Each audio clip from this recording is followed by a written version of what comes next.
പരിശുദ്ധമായ റമദാനിന്റെ ഒന്നാമത്തെ 10 കഴിഞ്ഞ് രണ്ടാമത്തെ 10 കഴിയാണ്. ഇനി അല്പം മണിക്കൂറുകൾ മാത്രമാണ് അല്ലാഹുവിന്റെ മഗ്ഫിറത്ത് ചോദിച്ചു വാങ്ങാനുള്ള സമയം. 10 ദിവസം നമ്മിൽ നിന്ന് പിന്നിട്ടിട്ടുണ്ട്. നമ്മൾ പോലും അറിയാതെ 10 ദിവസം കഴിഞ്ഞു. അല്ലാഹുവിന്റെ മഗ്ഫിറത്ത് കിട്ടുന്ന കൂട്ടത്തിൽ ഉൾപ്പെടുത്തി അനുഗ്രഹിക്കുമാറാവട്ടെ. മഗ്ഫിറത്തിന്റെ അവസാനത്തെ വെള്ളിയാഴ്ചയും കൂടിയാണ് ഇന്നത്തെ ദിവസം.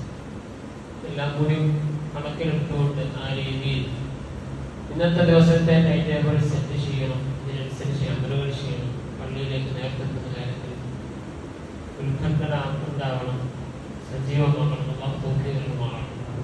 ഇന്നത്തെ ദിവസത്തിൽ ചെയ്യേണ്ട ഒരുപാട് ശ്രദ്ധതായ കർമ്മങ്ങളുണ്ട്.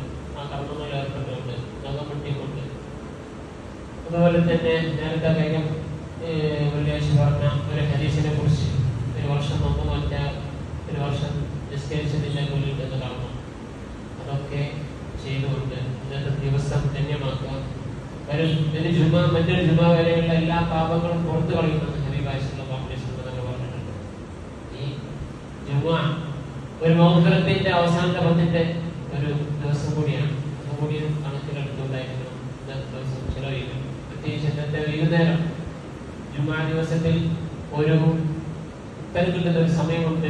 അത് ഇമാം മെമ്പറിന്റെ ഇടയിൽ ഇരിക്കുന്ന 2 ഖുത്ബയുടെ ഇടയിൽ ഇമാം മെമ്പറിൽ ഇരിക്കുന്ന സമയവും, മറ്റൊന്ന് വെള്ളിയാഴ്ച അസ്റിന് ശേഷം മഗ്‌രിബ് വരെയുള്ള സമയമാണ്. ഇന്നത്തെ ദിവസം മഗ്‌രിബിന്റെ അവസാനത്തെ നിമിഷങ്ങൾ, മണിക്കൂറുകൾ അതിനുവേണ്ടി മാറ്റിവെക്കാനും പ്രത്യേകം ശ്രദ്ധിക്കുക. നമ്മളിൽ നിസ്കാരത്തിൽ പലപ്പോഴും തെറ്റുപറ്റുന്ന 1-2 കാര്യങ്ങളെ കുറിച്ച് പറയാൻ ആഗ്രഹിക്കുകയാണ്. രണ്ടാമത്തെ പകുതിയായതോടുകൂടി റമദാനിന്റെ 15ഓടുകൂടി റമദാൻ വിട പറയുന്നു എന്ന സൂചകമായി കൊണ്ട് ഖുനൂത്ത് നമ്മൾ ഓതാറുണ്ട്. ഫിത്റിന്റെ അവസാനത്തെ റക്അത്തിൽ ഖുനൂത്ത് ഓതുന്നു. അതല്ലാതെ എല്ലാ സമയങ്ങളിലും സുബ്ഹി നിസ്കാരത്തിൽ നമ്മൾ ഖുനൂത്ത് ഓതുന്നു. ശാഫിഈ മദ്ഹബിൽ ഖുനൂത്ത് ഓതൽ അദ്ആഉ സുന്നത്തിൽപ്പെട്ടതാണ്. ഖുനൂത്തുമായി ബന്ധപ്പെട്ട ശ്രദ്ധിക്കേണ്ട 2 കാര്യങ്ങളാണ് പറയാൻ ആഗ്രഹിക്കുന്നത്. ഖുനൂത്ത് ഓതാൻ മറന്നുപോയാൽ, അല്ലെങ്കിൽ എപ്പോഴാണ് ഖുനൂത്തിൽ ഇമാമിനൊപ്പരം ആമീൻ പറയേണ്ടത്, എപ്പോഴാണ് മഅ്മൂമും ഇമാമിനൊപ്പരം ചെയ്യേണ്ടത്, ഇനി മറന്നുപോയാൽ എന്ത് ചെയ്യണം, ഇനി സഹവിന്റെ സുജൂദ് മറന്നുപോയാൽ എന്ത് ചെയ്യണം, ഖുനൂത്ത് കഴിഞ്ഞാൽ കൈ എങ്ങനെയാണ് പിടിക്കേണ്ടത്, ഇതിനെക്കുറിച്ച് 2 കാര്യങ്ങൾ മുമ്പ് സൂചിപ്പിച്ച കാര്യമാണെങ്കിലും പക്ഷേ അതൊന്നും പ്രവർത്തനത്തിൽ കൊണ്ടുവരുന്നതായിട്ട് കാണാനില്ല. അപ്പൊ ഖുനൂത്ത് മദ്ഹബ് ശാഫിഈ മദ്ഹബിൽ ഖുനൂത്ത് എന്നത് സുന്നത്താണ്, ബഅദ് സുന്നത്തിൽപ്പെട്ടതാണ്. ബഅദ് സുന്നത്ത് മറന്നുപോയാൽ പിന്നെ സഹവിന്റെ സുജൂദാണ് ചെയ്യേണ്ടത്. ഹനഫി മദ്ഹബിൽ ഖുനൂത്ത് സുന്നത്തില്ല. ഹൈദരാബാദിൽ പരീക്ഷ എഴുതാൻ പോയ സമയത്ത് അവിടെ ഒന്നും ഖുനൂത്തില്ല. അവരെ നിസ്കാരങ്ങൾ, ഹനഫി നിസ്കാരങ്ങൾ ഒരുപാട് വ്യത്യാസങ്ങളുണ്ട്. എഴുതിയാലും തന്നെ അധികം നേരം നിൽക്കൂല, വേഗം തന്നെ സുജൂദിലേക്ക് പോകുന്നവർ. അങ്ങനെ ഒരുപാട് വ്യത്യാസങ്ങൾ ഹനഫിയുമായി ബന്ധപ്പെട്ട് ഉണ്ട്. അതുപോലെ തന്നെ അവർക്ക് നിസ്കാരത്തിന് ശേഷമുള്ള അധികമായ പ്രവർത്തനങ്ങളോ കാര്യങ്ങളോ അധികമില്ല. പെട്ടെന്ന് തന്നെ ദുആ ചെയ്തു പോകുന്നൊരു രീതി. അതുപോലെ വിസ്മി ഒന്നുമില്ല. അങ്ങനെ ഒരുപാട് പ്രത്യേകതകൾ അവർക്കുണ്ട് ഹനഫി മദ്ഹബിൽ. അതുപോലെ തന്നെ ഭയങ്കര ബഹുമാനം ആദരവൊക്കെയാണ് അവർക്ക്. ഒരാൾ നിസ്കരിക്കുകയാണെങ്കിൽ മുമ്പ് കൂടി നടന്നു പോലെ നമ്മളൊക്കെ കൂളായിട്ട് നടന്നു. ഒരാൾ വേഗത നിസ്കരിക്കുന്നെങ്കിൽ അയാൾ മുമ്പിൽ മറന്നില്ലെങ്കിൽ ഇവിടെ ഇതിലൂടെ പോലും അവർക്ക് പോകാൻ പേടിയാണ്. ചിലപ്പം ബഹുമാനമാണ്. ആ ഒരേ മദ്ഹബിന്റെ ഭാഗം കൂടിയാണ്.